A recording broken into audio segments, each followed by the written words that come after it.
Hello everyone, welcome to board learners. आज हम शुरू करेंगे अपना फिनोल। आई होप आप सबने अल्कोहल ख़त्म कर लिया होगा। आप उसे ज़रूर देख लें, नहीं तो आपको फिनोल और ईथर समझने में बहुत प्रॉब्लम होगी। ठीक है, तो शुरू करते हैं फिनोल। सबसे पहले देख लेते हैं फिनोल क्या होता है। फिनोल सिंपल है कि अगर किसी बेंजीन रिंग के ऊपर क्या आ जाए, OH आ जाए, तो वो हमारा क्या होता है, फिनोल होता है। इसका दूसरा नाम होता है हमारा हाइड्रोक्सी बेंजीन। ठीक है, एक तो इसका नाम होता है फिनोल और दूसरा नाम होता है इसका हाइड्रोक्सी बेंजीन। ठीक है, आप फिनोल से याद रखें, ऐसा कुछ है नहीं, है ना। तो सबसे पहले जैसे हमने पिछली बार पढ़ा, सबसे पहले हमने प्रिपरेशन पढ़ी थी अल्कोहल की, फिर क्या पढ़ा था हमने इसकी फिजिकल प्रॉपर्टीज़, फिर केमिकल प्रॉपर्टीज़, फिर मैकेनिज्म और फिर टेस्टिंग, ये सब चीज़ें पढ़ी थी। यहाँ पे टेस्टिंग और मैकेनिज्म नहीं है, यहाँ पे बस आपको प्रिपरेशन पढ़नी है, केमिकल प्रॉपर्टीज़ और फिजिकल प्रॉपर्टीज़, फिर फिनोल खत्म हो जाएगा, फिर हम इधर पढ़ेंगे। ठीक है, तो देखते हैं फिनोल की सबसे पहले आती है प्रिपरेशन। तो देखते हैं प्रिपरेशन। और सबसे अच्छी बात है यहाँ पे सिर्फ 3 प्रिपरेशन है, इतना सब कुछ नहीं है। एल्कोहल आपका बड़ा था, ये फिनोल और ईथर छोटा रहेगा। ठीक है, तो ये आपको जल्दी भी समझ में आएगा। और सबसे बड़ी चीज़ ऑर्गेनिक में ये होती है कि बच्चा ये सोचता है कि इतनी सारी रिएक्शन याद कैसे होंगी, तो आपको फोकस करना है इंपॉर्टेंट रिएक्शंस पे। आपको सब कुछ याद नहीं करना है, सब कुछ मुझे पता नहीं होता याद, बट इसमें क्या है, प्रैक्टिस मांगती है ऑर्गेनिक। आप जितना ज़्यादा प्रैक्टिस करोगे, आपको उतनी ज़्यादा रिएक्शन समझ में आएंगी। ठीक है, जितना आप पेन से चला के देखोगे, ये सारी चीज़ें लिख के देखोगे, तभी आपको ये और अच्छे से आएंगी। ठीक है, ऑर्गेनिक में कमांड बना लोगे तो बहुत अच्छा रहेगा आप सबके लिए। देखते हैं फ्रॉम पहली हमारी प्रिपरेशन जो कि है फ्रॉम बेंजीन। तो फ्रॉम बेंजीन से क्या है, पहली प्रिपरेशन हमारी फ्रॉम बेंजीन यानी क्या है, बाय यूजिंग V2O5। तो बाय यूजिंग V2O5 के साथ हम रिएक्ट कर रहे हैं, यानी कि बेंजीन लिया, खाली बेंजीन, बेंजीन के अंदर क्या डाला, ऑक्सीजन, है ना। ये क्या बोल रहे हैं, नेसेंट ऑक्सीजन, है ना, क्योंकि अकेले ऑक्सीजन है। O2 को बोलते हैं हम ऑक्सीजन, इसे बोलते हैं हम नेसेंट ऑक्सीजन। और इसमें हमने क्या डाला, V2O5, वेनेडियम ऑक्साइड 5th, है ना। इतना नाम मैटर नहीं करता, बस आपको याद रखना V2O5 करते हैं in the presence of heat, और आपका क्या बनता है, सीधा फिनोल मिलता है। ठीक है, दूसरी प्रिपरेशन इसमें बाय यूजिंग H2SO4। तो जब हम H2SO4 के साथ रिएक्ट करेंगे, तो H2SO4 इसके साथ रिएक्ट करेंगे, यानी कि बेंजीन लेंगे, उसमें हमने क्या डाला, कंसनट्रेटेड H2SO4। कंसनट्रेटेड H2SO4 डालेंगे तो हमें क्या मिलेगा, सीधा बेंजीन के ऊपर SO3H, इसका नाम होता है बेंजीन सल्फोनिक एसिड। ठीक है, फिर हम इसको आगे फर्दर रिएक्ट करेंगे NaOH के साथ, तो हमारा क्या होगा, बेंजीन के ऊपर ONA आ जाएगा, SO3H हट जाएगा और इसकी जगह क्या आ जाएगा, ONA। और ONA डालने के बाद इसमें हम क्या डालेंगे, डाइल्यूट H+, है ना, डाइल्यूट H+, यानी कि डाइल्यूट एसिड। तो उससे हमें सीधा क्या मिलेगा, फिनोल। तो क्या हुआ, पहले H2SO4 डाला, SO3H मिला, फिर हमने क्या डाला, NaOH, उससे ONA मिला, फिर सीधा डाइल्यूट H+OH, है ना। इतनी इंपॉर्टेंट नहीं है, बस आप पहली ज़्यादा अच्छे से करेंगे कि अगर खाली बेंजीन के ऊपर फिनोल मतलब OH लगाना है तो कैसे करेंगे, नेसेंट ऑक्सीजन की प्रेजेंस में V2O5 डालेंगे। ठीक है, तो याद रखना बेंजीन से सीधा फिनोल बनाने का तरीका इतना इंपॉर्टेंट नहीं है, आप बस फर्स्ट ज़्यादा अच्छे से करना। ठीक है, अब सेकंड आती है आपकी फ्रॉम एनिलीन, ये भी बहुत इंपॉर्टेंट है, एक तो ये, ठीक है, और एक है आपकी एनिलीन। ठीक है, फ्रॉम एनिलीन। तो क्या होता है, बेंजीन के ऊपर अगर NH2 हो, एनिलीन क्या होता है, बेंजीन के ऊपर NH2, है ना। तो उसमें हम क्या डालेंगे, कैटलिस्ट पे NaNO2, और 0 से 5 डिग्री सेल्सियस आपका टेम्परेचर होना चाहिए। क्या हम डाला हमने, सोडियम नाइट्रेट। तो उसमें हमने क्या डाला, क्या मिलेगा हमें, सीधा N2Cl, है ना। तो याद रखेंगे, बहुत पूछी जाती है रिएक्शन, क्या अगर एनिलीन है उसमें हम क्या डालेंगे, NaNO2, और 0 से 5 डिग्री सेल्सियस, हमें सीधा क्या मिलेगा, N2Cl, और फिर इसमें हम पानी मिला देंगे, यानी कि H2 कर देंगे, सीधा आपको मिलेगा फिनोल। ठीक है, तो याद रखना एलिलीन, ये बहुत पूछी जाती है, वेरी इंपॉर्टेंट रिएक्शन है, बहुत ज़्यादा प्रीवियस ईयर में भी दिखती है। क्या NH2 से आपको क्या बनाना है, OH, है ना, एक तो पहली और एक ये, है ना। तो याद रखना NaNO2, 0 से 5 डिग्री सेल्सियस में N2Cl, और फिर पानी मिला देंगे, सीधा क्या मिलेगा आपको, फिनोल। ये बाय प्रोडक्ट लिखना आपको मर्जी है, बस यहाँ तक बनाना इंपॉर्टेंट है। ठीक है, अब देखते हैं लास्ट फ्रॉम क्यूमीन, है ना। तो क्यूमीन क्या होता है, पहले देख लो, ये आपने वैसे पढ़ा होगा 11th में, नहीं पढ़ा तो आज देख लो। क्यूमीन का मतलब क्या होता है, कि बेंजीन के ऊपर 2 डिग्री हमारे कार्बन लगे हुए हो, है ना। बेंजीन के ऊपर क्या हो, 2 डिग्री कार्बन, तो उसे बोलते हैं हम क्यूमीन, है ना।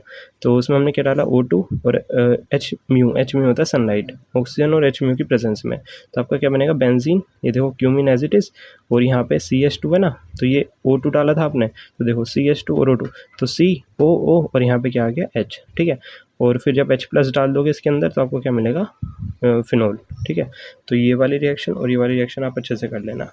फिनोल में सिर्फ आपकी 3 ही प्रिपरेशन है, बेंजीन से, एनिलीन से और क्यूमीन से, है ना। तो बस आपको ये ज़्यादा अच्छे से रखनी है याद, और एनिलीन वाली ज़्यादा अच्छे से याद रखनी है। क्यूमीन की इतनी इंपॉर्टेंट नहीं है, बट आपको पता हो। ठीक है, तो ये और ये तो ज़्यादा ही बहुत बहुत अच्छे से कर लेना, फर्स्ट और सेकंड ये वाली, है ना। तो ईजी है, इतना कोई हार्ड नहीं है, ठीक है, क्योंकि एनसीईआरटी क्वेश्चन लगाओगे फिर वहाँ पे प्रॉब्लम होगी। अब देखते हैं सेकंड चीज़ जो कि है फिजिकल प्रॉपर्टीज़। सबसे अच्छी बात है प्रिपरेशन सिर्फ इसमें 3 ही है, खत्म। अब देखते हैं क्या फिजिकल प्रॉपर्टीज़। तो देखते हैं फिजिकल प्रॉपर्टीज़ क्या है। Phenol is colourless. फिनोल जो होता है वो हमारा कलरलेस होता है, इसका कोई कलर नहीं होता। Colourless liquid in pure form, यानी कि जो प्योर फॉर्म में कलरलेस होता है, from form having odour like soap, यानी कि इसकी जो स्मेल होती है ना वो हमारी सोप की जैसी होती है। सोप यानी कि साबुन टाइप जैसी। तो ये कलरलेस होता है और इसकी स्मेल क्या होती है, ओडर लाइक सोप, है ना। तो आप इसको 2 पॉइंट में बना के लिख सकते हो। पहला फिनोल इज कलरलेस लिक्विड और सेकंड में phenol is odour like soap, है ना। आगे देखते हैं। On keeping in sunlight phenol become pinkish, है ना। तो ये क्या है इसमें, अगर हम इसको सनलाइट की प्रेजेंस में करेंगे तो ये हमारी कैसा कलर देगी, पिंकिश कलर का हो जाएगा phenol. Third, it has good germicidal properties, है ना। इसके अंदर क्या होता है, ये ना ईजिली जर्म को किल करने के काम आती है। फिनोल जो है ईजिली हमारा जर्म जो होते हैं उन्हें किल करने के लिए काम आता है। तो it has good germicidal properties, है ना। आगे देखते हैं। Fourth, 0.2% solution is used as antiseptic. 0.2 solution जो होता है वो हमारा एंटीसेप्टिक की तरह यूज़ होता है। Whereas 2% solution is used as disinfectant, यानी कि 0.2% सोल्यूशन जो होता है वो एंटीसेप्टिक की तरह यूज़ होता है और 2% सोल्यूशन हमारा डिसइंफेक्टेंट के तरह यूज़ होता है, ठीक है। तो अब देखेंगे नेक्स्ट चीज़ जिसका नाम है केमिकल प्रॉपर्टीज़ ऑफ फिनोल। तो इसमें सिर्फ इतना ही था, प्रिपरेशन और हमारी फिजिकल प्रॉपर्टीज़। ये वाली मत फॉलो करना, जो मैंने यहाँ लिखे हैं उसको फॉलो करना। आप इसका स्क्रीनशॉट लेना और इसी को ही नोट करना अपने नोट्स में।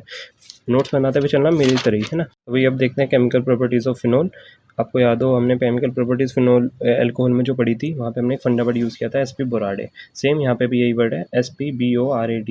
एस से क्या था सोल्ट फॉर्मेशन, पी से PCl3 PCl5, बी से बर्निंग ऑक्सीडेशन, आर से रिडक्शन, ए से अमोनिया, डी से डिहाइड्रेशन, ई से एस्टरिफिकेशन, ठीक है। तो ये आपको रटी हुई होनी चाहिए बिल्कुल टिप्स पे कि इसका फंडा वर्ड क्या है। और एल्कोहल की याद करके आओगे तो ये आपको फिनोल की अच्छे से समझ में आएंगी, ठीक है।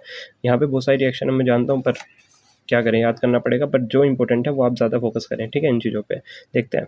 पहली reaction due to chemical properties of phenol. पहली प्रॉपर्टी इसमें हमारी क्या है, सोल्ट फॉर्मेशन, ठीक है। सोल्ट फॉर्मेशन में हमारी 2 रिएक्शन आती हैं। पहली, अब देखो यहाँ ध्यान रखो, यहाँ पे हम प्रिपरेशन सीख रहे थे, यानी कि फिनोल को बनाने का तरीका।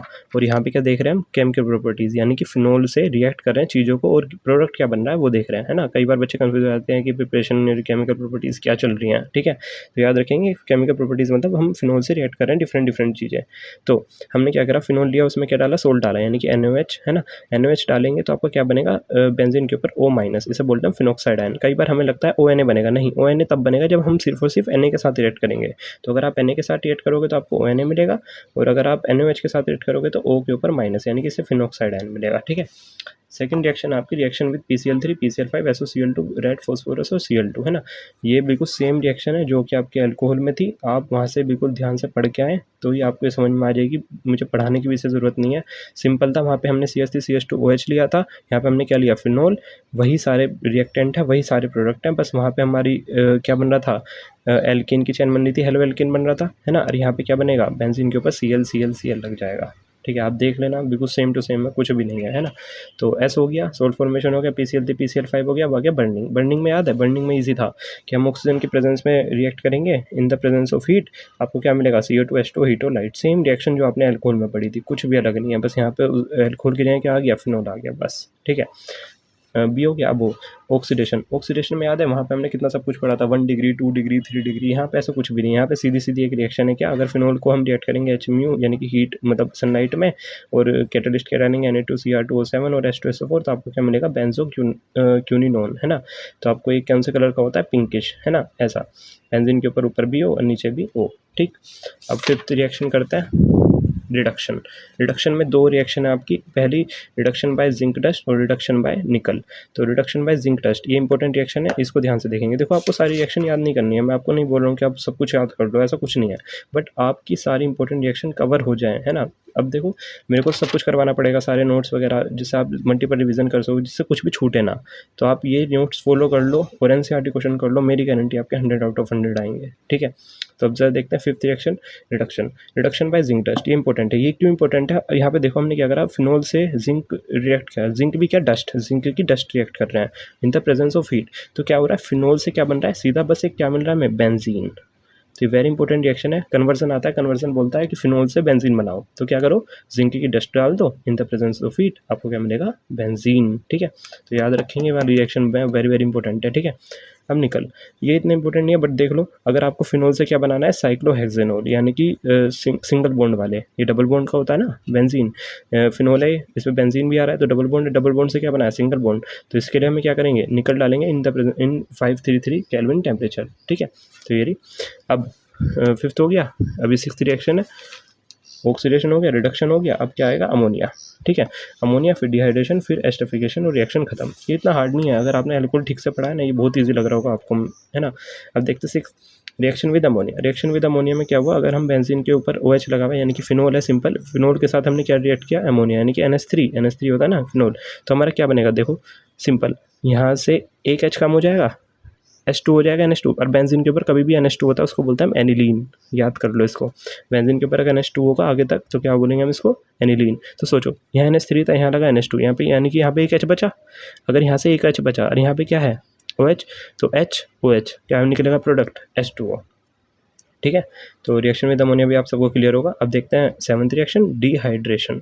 तो डिहाइड्रेशन रिएक्शन क्या होगी, अगर बेंजीन के ऊपर OH यानी कि फिनोल है, फिनोल के साथ हम क्या रिएक्ट कर रहे हैं, इथेनॉल। ये मैंने उल्टा लिखा है HOC2H5, ये एक्चुअल में क्या लिखा है वैसे, C2H5OH, ठीक है, बात वही है, मैंने इसको पहले लिख दिया, इसको बाद में, बस आपको समझाने के लिए, आप डायरेक्ट याद कर लो, कोई दिक्कत नहीं।